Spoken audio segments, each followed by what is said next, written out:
জীবনে আমরা যত ভয়ানক অভিজ্ঞতার মধ্য দিয়ে যাই, তখন আমরা এভাবে প্রশ্ন করি যে আমাকে কেন এই বিপদে ফেলা হলো, কেন আমার সাথে এমন হচ্ছে, আমি কি এমন অন্যায় করেছি, এর থেকে ভালো কি আসবে। আপনাদেরকে বলছি, ওই অভিজ্ঞতাগুলোর প্রত্যেকটাই কোনো না কোনো সহজতা, স্বস্তি বা ভালো সাথে করে নিয়ে আসে, যা আমরা দেখতে পাই না।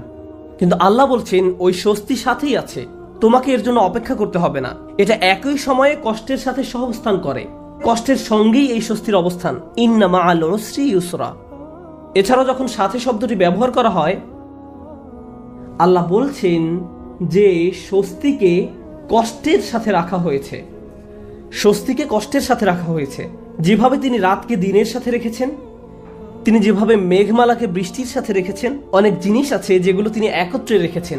এই জীবনে আল্লাহ যা করার সিদ্ধান্ত নিলেন, আমি আর আপনি যদি স্বস্তি পেতে চাই, তিনি ব্যাপারটাকে এমনভাবে ডিজাইন করলেন, কষ্টের মধ্য দিয়ে গেলেই কেবল কষ্টের সাথে স্বস্তি আসবে। এভাবেই তিনি জীবনের সবকিছু ডিজাইন করেছেন। আপনাদের অনেকেই ছাত্র, আপনাকে প্রথমে পড়ালেখার কষ্টের মধ্য দিয়ে যেতে হবে, তারপর আপনি গ্র্যাজুয়েট হওয়ার স্বস্তি লাভ করবেন, পরবর্তী ক্লাসে উত্তীর্ণ হওয়ার স্বস্তি লাভ করবেন। আপনার চাকরির জায়গায় কঠিন পরিশ্রম করতে হবে বোনাসের স্বস্তি লাভ করার পূর্বে, প্রমোশন লাভ করার পূর্বে। কষ্ট ছাড়া এসব ঘটে না।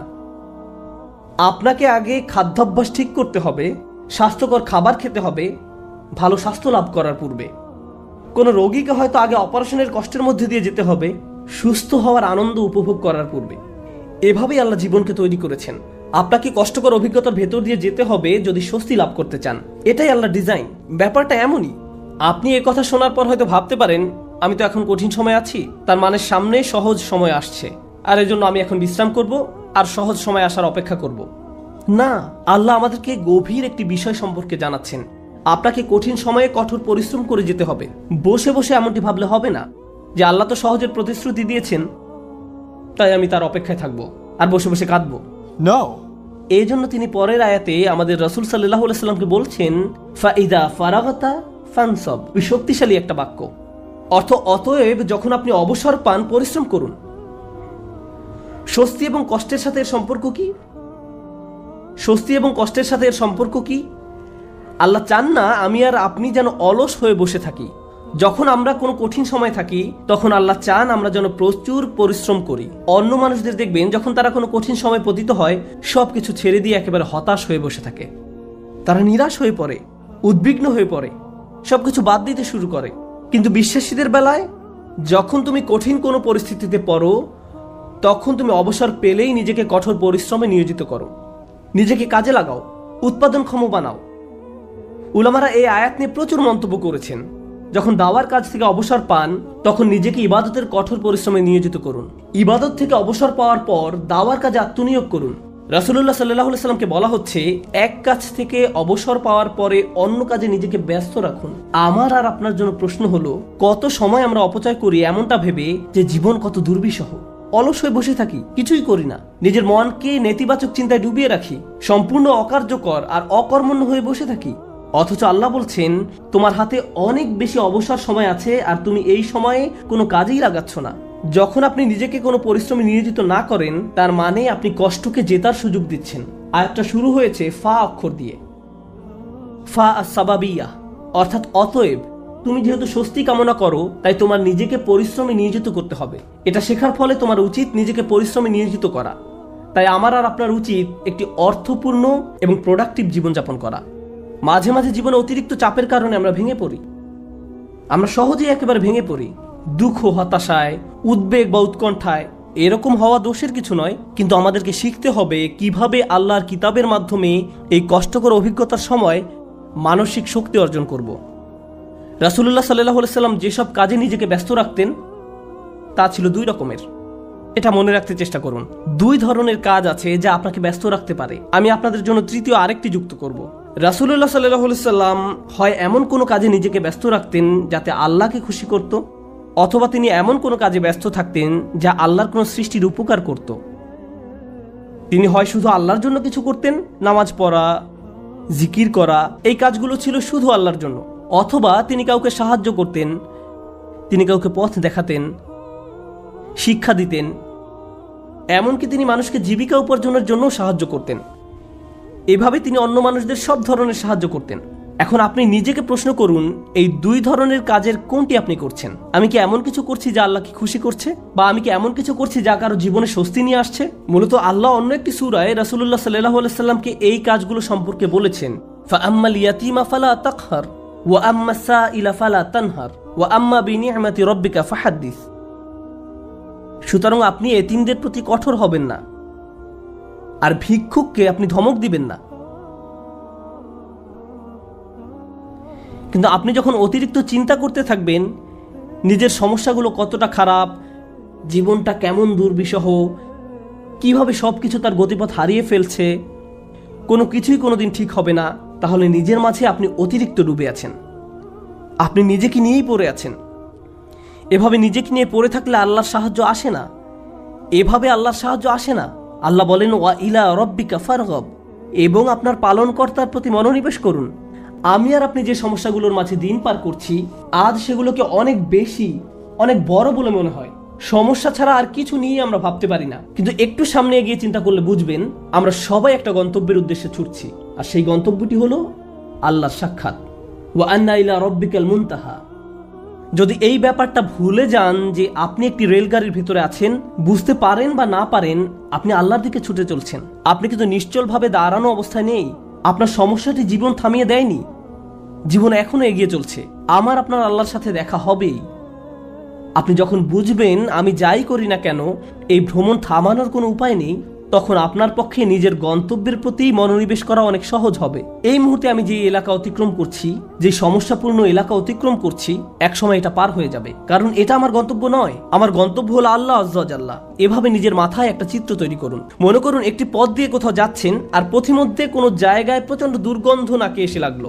যদি চলতে থাকেন গন্ধটা একসময় চলে যাবে, এটা সব সময় আপনার সাথে থাকবে না। চলতে থাকলে একসময় ভালো একটা জায়গায় এসে উপনীত হবেন। আপনাকে হয়তো ভয়ঙ্কর কোনো অঞ্চলও অতিক্রম করতে হতে পারে, আপনি চলতে থাকলে ওই অঞ্চলও পার হয়ে যাবেন।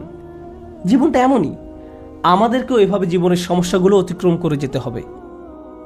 আর আল্লাহ আযজা ওয়া জাল্লা বলছেন, আপনার আমার জীবনের প্রতিটি ভ্রমণেরই একটি উদ্দেশ্য আছে। আমাদের নিজেদের শুধু একটি প্রশ্ন করতে হবে, আমরা কি পরিশ্রম করছি?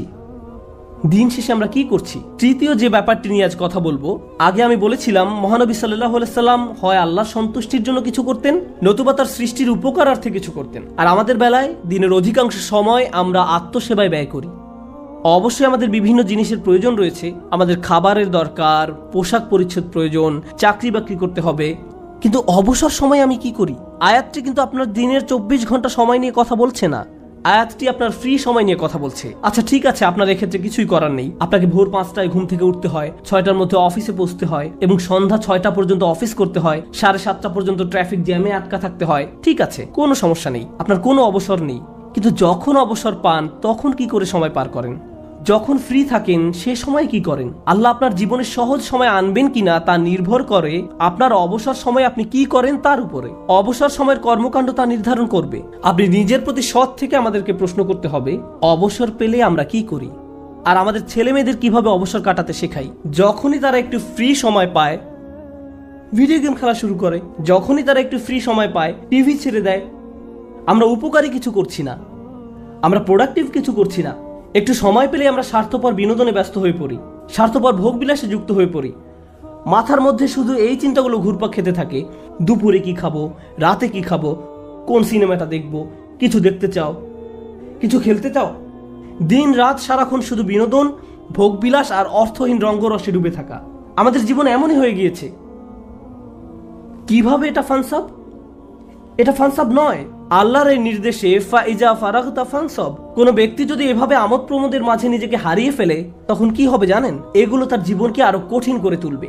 আমি বলছি না আপনি কোনো কিছু খেলতে পারবেন না বা কোনো ধরনের বিনোদন করতে পারবেন না। আমি জানি এটা গ্রীষ্মের সময়, স্কুল ছুটির কারণে বাচ্চারা এখন খেলাধুলা করতে চায়, এটা ঠিক আছে, কিন্তু তাদেরকে একই সাথে শেখাতে হবে কিভাবে সময়ের উত্তম ব্যবহার করতে হয়। তারা এটা শিখতে পারবে না যদি তারা আপনার কাছ থেকে না শেখে। আমরা যদি অবসর সময় পেলেই অপচয় করা শুরু করি, অর্থহীন কাজে নষ্ট করে ফেলি, উপকারী কোনো কাজে সময় ব্যয় না করি, তাহলে তারাও এই অভ্যাস আমাদের কাছ থেকে আয়ত্ত করবে। আমরা দৃষ্টান্ত রেখে যাচ্ছি, আমরা আমাদের আচার আচরণকে তাদের জন্য অনুকরণীয় হিসেবে উপস্থাপন করছি। আমরা এই আয়াত অনুযায়ী জীবনযাপন করলে তারা প্রশ্ন করবে, কেন তুমি সারাক্ষণ ব্যস্ত থাকো? কেন আমরা সব সময় কাউকে না কাউকে সাহায্য করি? আমরা এতবার মসজিদে কেন যাই? আমরা সারাক্ষণ এটা ওটা শিখছি কেন? আমাদের অবসর কোথায়? ফাইদা ফারাগতা ফানসব, অর্থাৎ অতএব যখন অবসর পান পরিশ্রম করুন।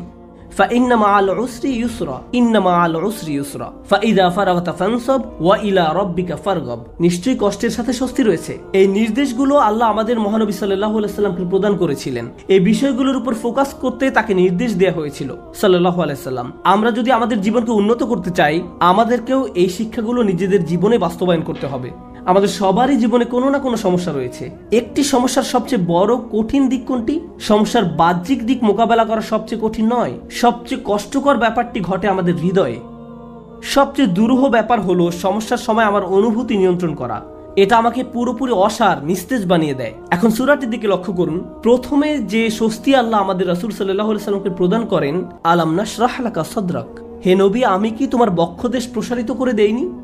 আমি তোমাকে প্রশান্তি দান করেছি। এখন মানুষ যখন শুনতে পায় আল্লাহ সুবহানাহু ওয়া তাআলা মহানবী সাল্লাল্লাহু আলাইহি সাল্লামকে মানসিক প্রশান্তি দান করেছেন, একজন মানুষের জন্য সম্ভাব্য সবচেয়ে যাতনাদায়ক সময়েও তিনি মানসিক দিক থেকে প্রশান্তিতে ছিলেন। ফাইদা ফারাগতা ফানসব ওয়া ইলা রাব্বিকা ফারগাব, অতএব যখন অবসর পান পরিশ্রম করুন এবং আপনার পালনকর্তার প্রতি মনোনিবেশ করুন। আমরা যদি এই কাজটি করতে পারি, তাহলে আশেপাশের মানুষ আমাদের সম্পর্কে যাই বলুক না কেন, এতে কিছুই যায় আসে না। বাহ্যিক দিক থেকে আমরা যে সংকটেই থাকি না কেন, তাতেও কিছু যায় আসে না। আমরা মানসিক দিক থেকে দারুণ প্রশান্তিতে থাকবো। অন্য সবাই তো কাঁদবে, নার্ভাস হয়ে থাকবে, কিন্তু আপনি নিজেকে প্রশান্ত পাবেন, কারণ আপনি এই মহাসত্য অনুযায়ী পথ চলেছেন। আমি দোয়া করি আল্লাহ আজ্জা ওয়া জাল্লা যেন আমাদের সবার অন্তরে প্রশান্তি দান করেন।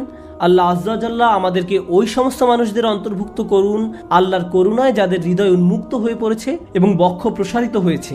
আমি দোয়া করি আল্লাহ আমাদের দৃঢ় মনোবলওয়ালা মানুষদের অন্তর্ভুক্ত করুন, যেন আমরা আমাদের সময়ের সর্বোত্তম ব্যবহার করতে পারি এবং এর ফলে আল্লাহ আজ্জা ওয়া জাল্লা আমাদের জীবনের কষ্টের চেয়েও বহু গুণ বড় স্বস্তি নিয়ে আসেন।